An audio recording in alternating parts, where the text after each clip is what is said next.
Seulement 12% des matières premières produites au Burkina Faso sont transformées sur place. Pourtant, le développement d'un pays passe nécessairement par la transformation de ses produits locaux.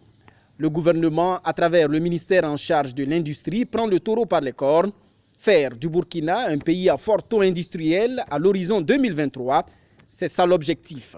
Pour y arriver, il faut un outil stratégique clair, d'où l'adoption de la SNI, Stratégie nationale d'industrialisation du Burkina, en octobre 2018.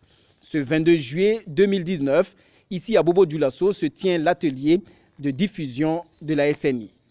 À l'horizon 2023, nous aurons donc sur la politique, le plan d'industrialisation accéléré par exemple, réussi à accroître l'industrie au niveau des carrières matériaux, au niveau de la filière bétail et viande, c'est-à-dire que pour nous, il faut que nous ayons minimum 9 abattoirs d'ici 2023 qui sont suffisamment équipés.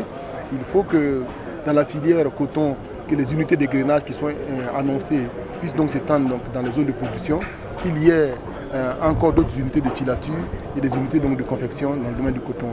Et nous pensons que d'ici 2023, nous aurons par exemple dans le domaine d'Anacad, nous aurons fini de construire l'unité de référence en matière de transformation d'Anacad à Bobo-Dioulasso.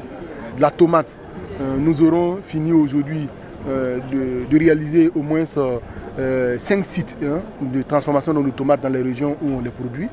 Et aussi, nous aurons combattu, c'est très important, et réussi donc à assainir le marché, parce qu'il y a des usines qui existent déjà et qui font l'objet d'une concurrence déloyale, la fraude, la contrefaçon.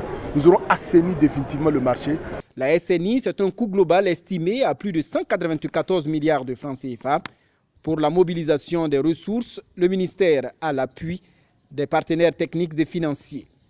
En ce qui concerne en tout cas le cas du Burkina Faso, l'élaboration en tout cas de cette stratégie obéit, je dirais, à tous les critères en tout cas de meilleures pratiques en ce qui concerne donc la stratégie. C'est quoi ces meilleures pratiques? C'est d'abord que le gouvernement et l'État puissent dégager une vision très claire, que cette vision-là, en termes donc de développement industriel, soit une vision qui soit partagée, donc notamment avec les autres acteurs et notamment le secteur privé, mais également avec la société civile, les partenaires techniques et financiers.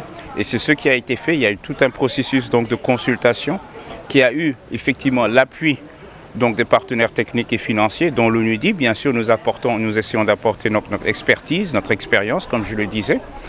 Les industriels burkinabés adhèrent eux aussi à la vision du ministère.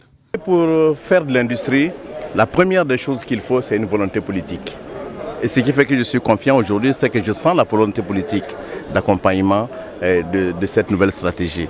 Ça seulement, ça suffit si nous avons cette volonté politique. Et nous demandons la même volonté politique pour sauvegarder l'existant. Et ainsi, le Burkina Faso sera un pays industrialisé.